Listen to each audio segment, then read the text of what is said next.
Asato ma satgamaya, tamaso ma jyotirgamaya, mrityurma amritam gamaya. Om Shanti, Shanti, Shanti. O Mother, hold our hand, take us across from unreal to real. Take us from darkness of ignorance to the wisdom of light. Take us from death to immortality. Om, peace, peace, peace. Jai Guru. Welcome to Guide Devotees. Today we are going to continue to talk about the reading from the Imitation of Christ. You remember the book we talked about, Thomas A. Kempis. This book, recollect from our last conversation, was approximately a monk-written German monk, lived more than 90 years of age. In those days, 600 years ago, in the medieval period, somebody living for more than 90 years is something really good. And he lived really pious life. And he wrote many books. He was very respected. And the book which I'm talking about became more respectful, particularly someone like to me, is because Swami Vivekananda, you know, when he traveled all over India, he carried two books with him. One was Bhagavad Gita, and the second was this book, Thomas A. Kempis, The Imitation of Christ. Vivekananda liked this book so much that he even started to translate it in Bengali. And Kristere Anubad, you know, this is what the name he, Anukaran, Kristere Anukarana. Now, in this, the basic essence is what we're talking about is the beginning genuine of spirituality. See, we as human beings, we want happiness, we want joy.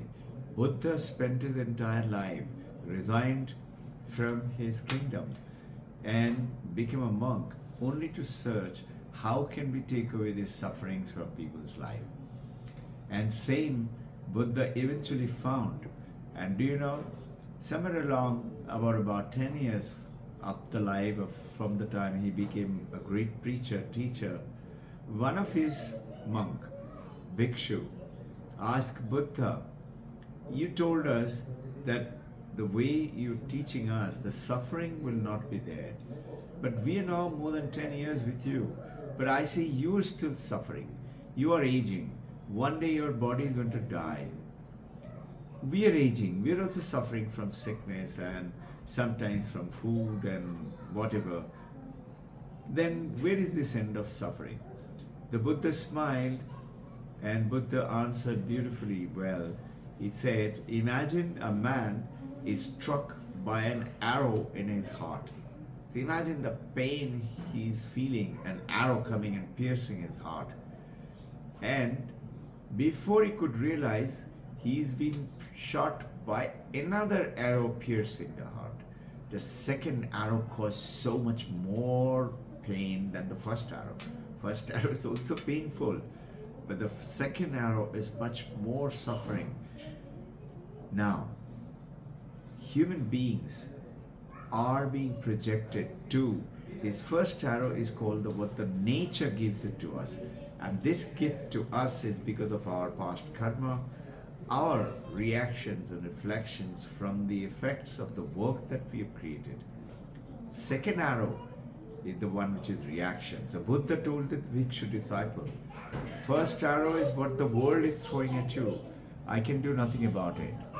And as per Vedanta, there are many such, like there are 4 different types of the suffering. For example, say natural disaster, earthquake and typhoon or hurricane or tsunami is one of them. This is adhibhotika, like that it goes on. So I'll not get into those details, but this is the nature gives it to you, the world gives it to you. The second arrow is the one Buddha says, I remove that suffering and pain from you. And what is the second arrow? The second arrow is the arrow which is your mind's reaction, the way you react to it. That reaction of your mind, I show it to you, I teach you how not to react that way. So what I take it out from you is the effect of the second arrow. Now this is called the spiritual life. The spiritual life, you notice the pain and the suffering which we're having. One is the world is throwing at us. Look carefully. The moment we have, as we're growing up, we have all given ourselves a name and a form and a function. And we say this is us. So what is the suffering now? Suffering is that name, form, function, gender. I'm a man, I'm a woman, my name is this, my role is this. So you align yourself, associate yourself with a name and a form and a function. Now, this is all, and now you're success for the happiness outside of you. Whereas if you look at it, what feels happy? It's the mind feels happy. What feels sad? It also the mind feels sad. And which is where? It is not out there. Out there, things around you gives you suggestion to the mind. But the mind has to be trained like a wild elephant. Wild elephant, if you try to sit on it, it's going to throw you and trample all over you. But if it is trained wild elephant, you can sit and take rides, and wild elephant will be very happy to take you around because now it is trained. Our mind is just like that. So the beginning of the genuine spirituality, for the first time, life will beginning to have a genuine meaning. Now, this life, present life, and to the next life, and to the next life, which is what is the rebirth and the birth, which becomes, in Vedanta it is saying, you have God, that is which to be acquired in life. The purpose of human life is to become one with God. And if you've acquired it, at least you've started to listen to Vedanta. Now, notice, Vedanta, with Dvaita Vedanta, there is God, there is duality. Dvaita, duality. Whereas Advaita, there is only one is present. Ekoham, that Bahushama, one alone. Ekam Sat, Bahuda Vidanti. People call it many. Rishis, great lords, speakers called by many names. But one is the truth alone. And that one, as per Advaita Vedanta, is you and within you. This is what it means by Vrihadaranyaka Upanishad, Mahavakya, Aham Brahmasmi, or Chandogya Upanishad, Tat Tvam Asi, you are that. Now these are like that, there are other Mahavakyas, but the point is, I am that one. This I am that one is within that one. But now what has happened is, I am not aligned with that one which is within me. And I am seeking that happiness and the joy from outside. Spiritual life, training with the great gurus and with the Advaita Vedanta, you get aligned to that one within. And most important is that one within is nothing else but your understanding of it, that once you are aligned to it, that there is something more which is within. This is why I wanted you to read out this from this beautiful book. So here I'm going to read out from chapter 1 and book 1 and chapter 3, in which you suddenly realize you have known whatever is to be known in life. When you know in life and without getting attached to it, you get enlightened. That enlightened is not by lofty words, just by talking a lot of good things and reading a lot of books. It is not reading a lot of books, but it is love for God. You are a person. You are Advaita Vedantis. You know that the one alone is the truth. But along with that, we cannot forget that we are a person. I'm a person. You are a person. So when you associate knowingly ekam sat bahuda vidanti, but the knowing with the God as a person, and align yourself with the God as a mother, as a person, as a mother, as a father, make God as your son, baby Christ or baby Jesus, baby Krishna. When you do that, then you have making a connection with a person which is outside of you, like Mother Kali. I consider Mother Kali as the Divine Mother, Mahavatar Babaji as the great, the Lord who's guiding us, and he is being guided by Krishna, and Krishna is being guided by the Divine Mother. Mother Jagat Janani is standing on top of Lord Shiva, and Lord Shiva is the creator and the destroyer of this universe, and yet he is lying helplessly under Mother, and the Mother is the Maya, Prakriti, and Purusha is the Shiva. So all that story, we'll talk about it later, but here it is. What is the essence of the meaning? Associate yourself as a person with that Divine Mother or the God or the Shiva, etc. When you do that, you will certainly see that the false cities will drop away from your life.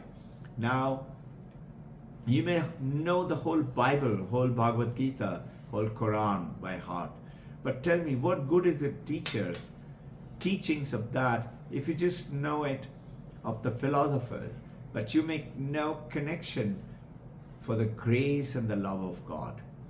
So this is where Paramahamsa Ramakrishna is saying, you may have lots of zeros, those are all great properties and books and money in the bank and partners and people at home and children, but you lost connection with that one. That one, if it is not there before the zero, the zeros make no meaning. And we are going ahead and acquiring properties and buying away things and prosperities, and that one is missing, and they suddenly become zero, make no meaning at all. But if you have that one before all the zeros, with 2 zeros or 7 zeros, you have 100 or 1 crore. That one before the zero, that number, that oneness, this oneness is that spirituality, and this oneness is the connection with that God, that divinity. Now, let me make you read the part of the Jesus Christ discussion with his disciples, in which Thomas A. Kempis is reading out. Now, in which I'm going to read out from chapter 1, book 1.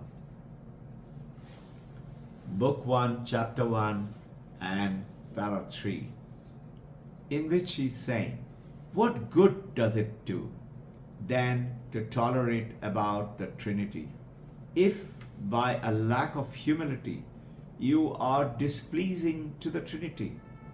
If I'm not humble and I'm displeasing the Supreme, who I'm rejecting, refuting, what good is it? How good is it going to help you? That means that I disregard the power of the Trinity, the Supreme Divinity. This is the truth. In truth, lofty words do not make a person holy and just, but a virtuous life makes one dear to God.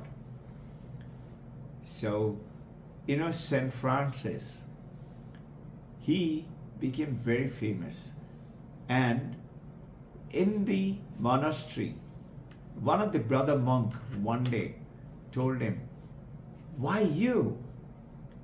You are not the most handsome looking. You are not the most knowledgeable. Why is it that the God's grace is on you? And as St. Francis was listening to it, he went into ecstasy, like in Samadhi. And then when he came about, and he said, brother, you're right. I am the worst amongst you. I am the least knowledgeable. I am not handsome at all. But possibly that is why God has chosen me, So who does God choose? The one who's meek. Remember, I shall cover the next week. That is Sermon on the Mount by Jesus Christ. This is the Holy Week started now of Jesus Christ. Sermon on the Mount, in which Jesus Christ is saying, one of the sermon, one among the 12 sermon, is meek shall inherit the earth. Can you comprehend? Meek is the who's very, very weak and very quiet and very not showing about. He shall inherit the earth. That the earth will become his. Just imagine, just think of it. Now, similarly, he goes on to read, let me read it out for you. If you know the whole Bible by heart and the sayings of all the philosophers, what good would it be without God's love and grace? So what is most important? Krishna, God, Divine Mother, Jesus Christ, Allah's grace and love. And he goes on to say, vanity of vanities and all is vanity except to love and to serve only God. Think, in Advaita Vedanta, the God is within you. Then who do you love? You love the people with you by seeing God in them. You see the Divine Mother Durga Kali in your wife and see the Lord Shiva or Krishna in your husband, and see the children as the baby Jesus, baby Christ, and treat them, the poor, the destitute, the animals, treat them as such.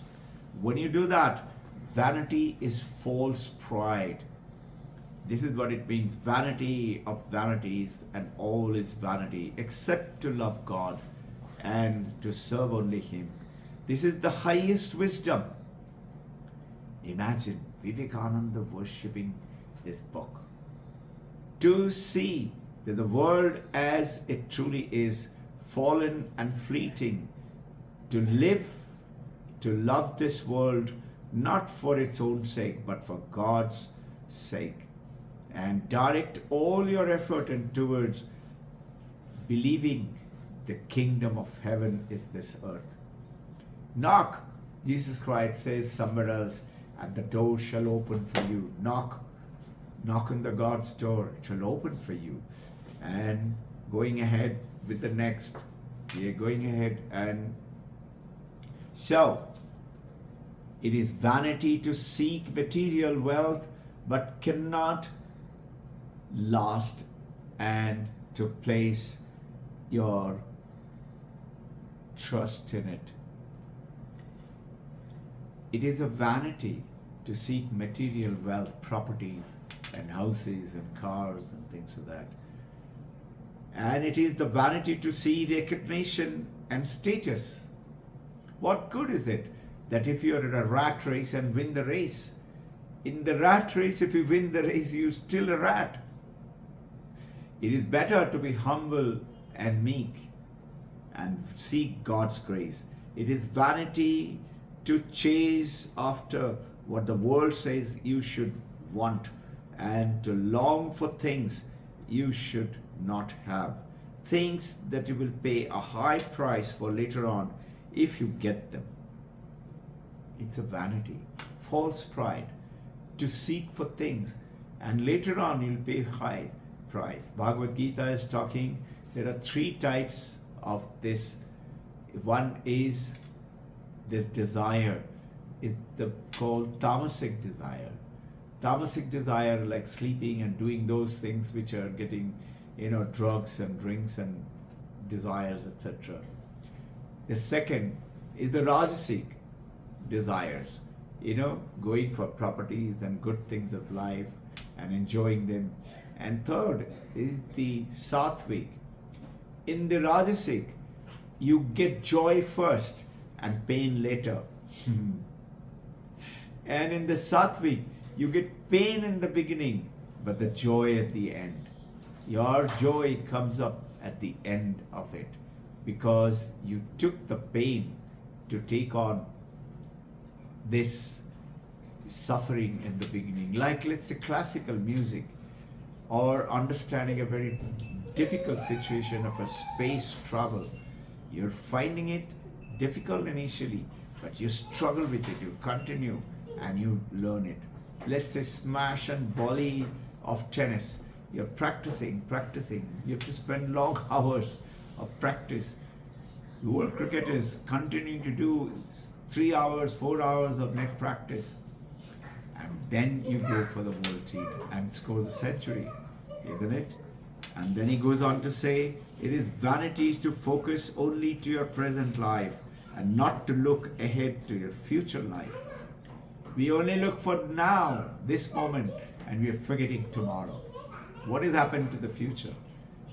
And you will find often, everywhere in the world, in the modern pile, live for the present moment. They say live for now. That's exactly the opposite of Kamasi Kempis is saying.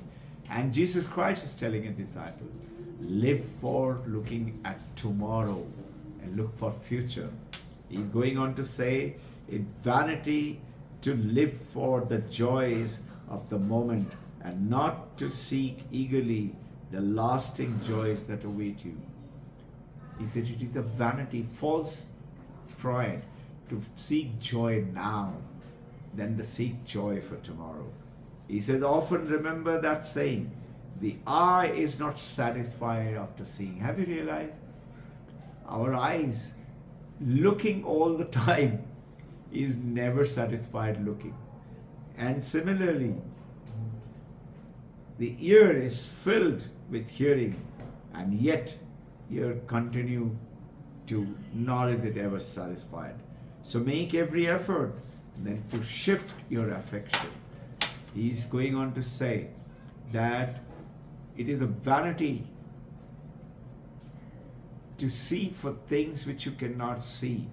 You need to see for things which you cannot see. And for people who live in the world on its terms instead of on God's tame their conscience and lose God's grace. It is a false pride. It is a vanity for wanting to live long than live a good life. So, wonderful reading. I talked to you all about that. I'll talk to you about the teaching of truth. This is book 1 and this is chapter 3, in which he's saying, happy is the person when truth itself teaches, not by figures of speech, not by eloquent language, but as itself, truth alone. So notice, Mundaka Upanishad says what?